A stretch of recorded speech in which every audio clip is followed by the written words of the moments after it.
কিছুদিন আগেই আমি একটা 100 ওয়াটের এমপ্লিফায়ার বোর্ড অর্ডার দিয়েছিলাম, কিন্তু সেইটা দিয়ে আমাদের একটা আমি এমপ্লিফায়ার বানিয়েছিলাম কিছুদিন আগে।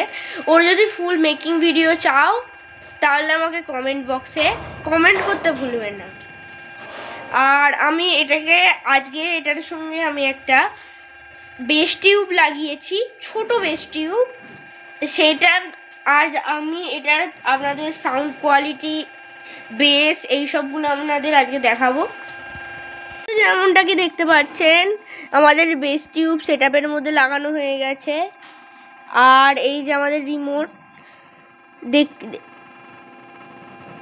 দেখতেই পাচ্ছেন এখন 30% ভলিউমে এটা আছে, কিন্তু 30% ভলিউমেই রেখেছি আমি, কেননা এটা 100 ওয়ার্ডের আর এটা শুধুমাত্র 10 থেকে 20 ওয়ার্ডের। তো এটাতে আগুন লেগে যাওয়ার রিস্ক আছে, তাই জন্য আমি এটার ভলিউম কমিয়েই রেখেছি। তো এবারে আমি এখান থেকে এটা প্লে করছি, এবারে আপনারা সাউন্ডটা শুনবেন। আর যদি অন্য কোনো সাউন্ড পাবেন পাশে, তাহলে সেইগুলোকে ইগনোর করবেন।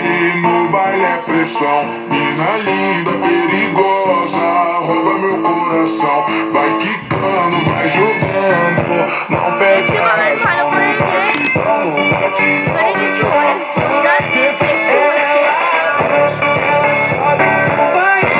এটা কিন্তু এটার শুধুমাত্র 30% ভলিউম, মানে 30% ভলিউমে কি ধামাকা মারছে। তার মানে যদি ফুল সাউন্ডটা দিতাম, ভাবুন কি করে দিত এটা। আর এখান থেকে কিন্তু বেসের একদম হাওয়া বেরোচ্ছে, যা ও ভাই সাব। আর এখান থেকে আমি এটাকে কানেক্টিং করেছি, আর পেছন দিক দিয়ে আমাদের বোর্ডটার কানেকশন হয়ে গেছে। আর আমি এটাকে পাওয়ার দিয়েছি এই 12 ভোল্টের পাওয়ার সাপ্লাইটা দিয়ে। আর ভালো লাগলে অবশ্যই লাইক করবেন এই ভিডিওটাকে। আর যদি চ্যানেলটাকে না সাবস্ক্রাইব করে থাকেন তাহলে চ্যানেলটাকে অবশ্যই সাবস্ক্রাইব করতে ভুলবেন না। দেখা হচ্ছে পরের কোনো ভিডিওতে, ততক্ষণের জন্য বাই।